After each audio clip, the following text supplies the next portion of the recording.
차장님, 네. 밖에서 구호 외치던 사람 정도가 단순 가담자지 법원 들어가서 휘젓고 다니던 사람들이 단순 가담자라고 볼 수는 없지 않나요? 뭐 단순히 아니냐는 뭐 법적 판단에 따라 다르겠지만 불법으로 진입한 것은 네. 맞습니다.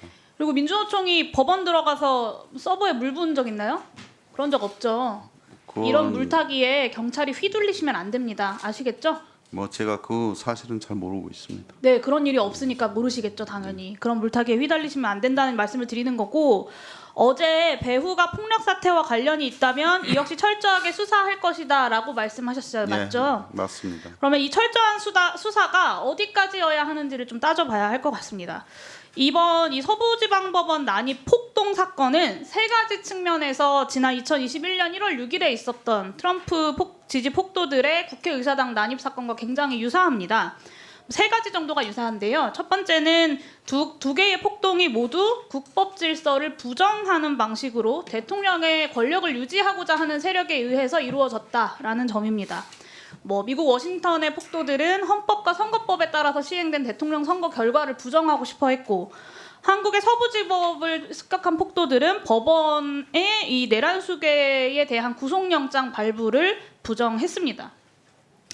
두 번째는 트럼프와 달리 윤석열은 친위 쿠데타를 일으켰다는 점에서는 좀 다르긴 하지만 이 두 가지의 폭동을 일으켰던 주된 명분이 부정선거론이라는 점에서 공통점이 있습니다.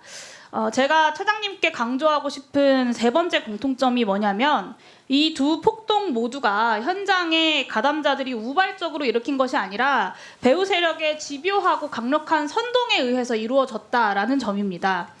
미국의 사법당국은 이 배후 세력을 현장 가담자들보다 더 엄격하고 더 중하게 처벌했습니다.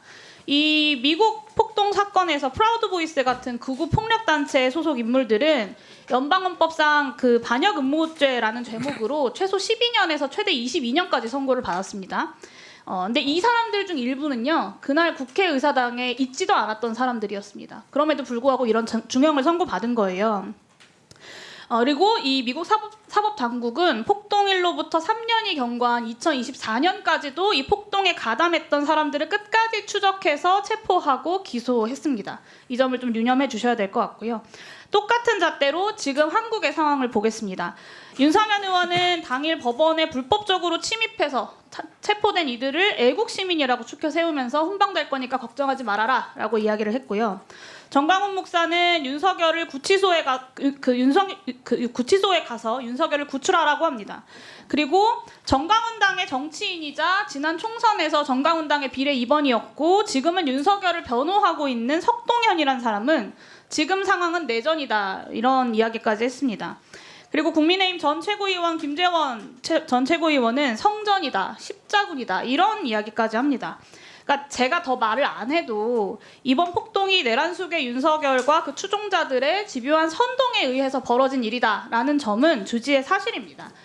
저는 이번 폭동 가담자들에 대한 엄벌은 폭동이 아니라 저항이었다, 아니면 폭동이 중요한 게 아니라 그 이유였던 수사당국과 법원의 불법적인 행태를 주목해야 된다 따위의 물타기를 하고 있는 국민의힘만 빼면 이미 사회적 합의가 충분히 존재한다고 생각합니다. 미국에 반역 음모죄가 있다고 하면 한국에는 내란죄, 그리고 최소한 소유죄, 그리고 범죄단체 결성죄가 있습니다. 그리고 그런 상황에서 지금 가장 중요한 것은 경찰에게 이 폭동 사건을 실제로 엄단할 실질적인 의지가 있느냐, 이것이 가장 저는 중요할 거라고 봅니다. 그리고 그것을 판단한 기준은 미국이 그랬고 직무대행 본인께서도 이야기하셨던 배후 세력에 대한 철저한 수사입니다. 그래서 질문을 드리겠는데요. 경찰이 배후 세력의 수사 범위 그리고 기준을 설정했을 겁니다. 현장에 있었던 일부 극우 유튜버들은 말할 것도 없고 미국 수사당국이 그랬던 것처럼 현장에 없었다고 하더라도 이번 폭동을 꾸준히 선동해왔던 정광훈, 석동현 이런 자유통일당의 주요 인사들 그리고 법원 담을 넘은 폭동자들에게 용기를 불어넣었던, 훈방될 것이다라고 용기를 불어넣었던 윤상현 의원 같은 정치인들까지 배후 세력으로 철저히 수사해야 된다라고 보는데 그럴 의지가 있으십니까? 의원님 말씀대로 철저히 수사해야 된다는 데는 공감을 하고 있고요. 저희들이 객관적 사실은 불법 법원에 대한 침탈은 확실한 거고요. 다만 이제 주관적으로 이게 계획적이냐 아니냐 이런 문제에 대해서는 지금 수사를 계속 진행하고 있기 때문에 추후 사실관계가 나올 거라고 생각하고 있습니다. 네, 반드시 그렇게 처리해 주셔야 되고요. 수사국장님, 예. 잠깐만 시간 멈춰주시고요. 네. 구속영장 신청하셨죠? 네. 네, 무엇으로 의율해서 신청하셨습니까? 특수 건조물 침입, 특수 공무집행 방해, 특수 재물 손괴 뭐 등등 해서. 네, 제가 이따가 추가 질의에서 더 말씀드릴 테지만 소요죄, 내란죄에 대한 내란죄 의율에 대한 검토까지 적극적으로 하셔야 된다고 생각합니다. 수사 단계에서부터 이 폭동에 엄정히 대처하지 않으면 앞으로 언제 다시 이런 폭동이 일어날지 모른다라는 점을 경찰이 명심해 주셔야 됩니다. 네, 검토하겠습니다. 검토하고 있습니다. 네. 역사상 이런 일 앉으셔도 좋습니다. 역사상 이런 일은 없었습니다. 법원에 폭도들이 쳐들어가서 영장 전담 판사를 잡겠다고 법원을 다 뒤지면서 수사를 했어요. 차장님께서도 이 사안이 얼마나 큰 행위인지 알고 계실 텐데요. 법원이 불법 행위를 하고 있다. 그리고 윤석열에게 구속영장을 내린 판사에게 본때를 보여주겠다. 구치소에 쳐들어가서 윤석열을 구출해오겠다. 저는 이런 말들은 법치국가에선 용납될 수 없는 말들이라고 생각합니다. 그리고 이거를 실제 집회에서 나오는 말들이고 한두 명도 아니고 100여 명 가까이가 집단적으로 시위를 한 것 아닙니까? 그리고 표현의 자유를 정말 생명처럼 여기는 미국에서도 이런 부분들을 다 중형에 처벌을 했습니다. 폭동이라고 하는 초유의 사태가 일어났는데 단순가담자, 부하수행자 이런 식으로 넘어갈 문제가 저는 아니라고 생각하고요.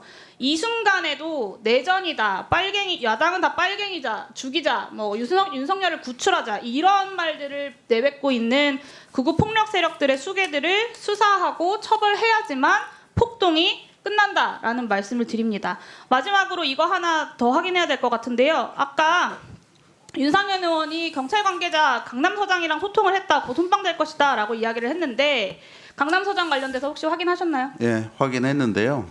강남수장이 그 22시 1월 19일 날 22시 51분경에 모르는 번호로 전화가 왔답니다. 그래서 그 윤상현 의원님이시라고 하면서 서부지법 연행된 분들이 있는데 뭐 잘 부탁드린다 이런 말씀하셨다고 하고요. 다만 이제 강남수장이 답변을 하기를 절차 준수해서 조치하겠다 이렇게 답변하고 끊었답니다. 훈방하겠다 이런 이야기는 하지 않았다라는 취지의 답변이신 거죠? 예, 훈방 얘기는 뭐 아직 없습니다. 그러면 윤상현 의원이 실제로 강남서장이 그런 말을 하지 않았다면 집회 참가자들한테 그런 말을 했던 부분이 조금 더 문제적인 상황으로 보이는데요. 집회 참가자들이 더 과격한 행동을 할 수 있는 동기부여를 심지어 거짓말로 했다라는 점이 방금 차장님 답변으로 드러난 겁니다. 배우에 대한 수사에서 윤상현 의원에 대한 수사 반드시 진행해 주셔야 될 것 같습니다. 그렇게 해주시죠. 사실관계 검토해 보도록 하겠습니다.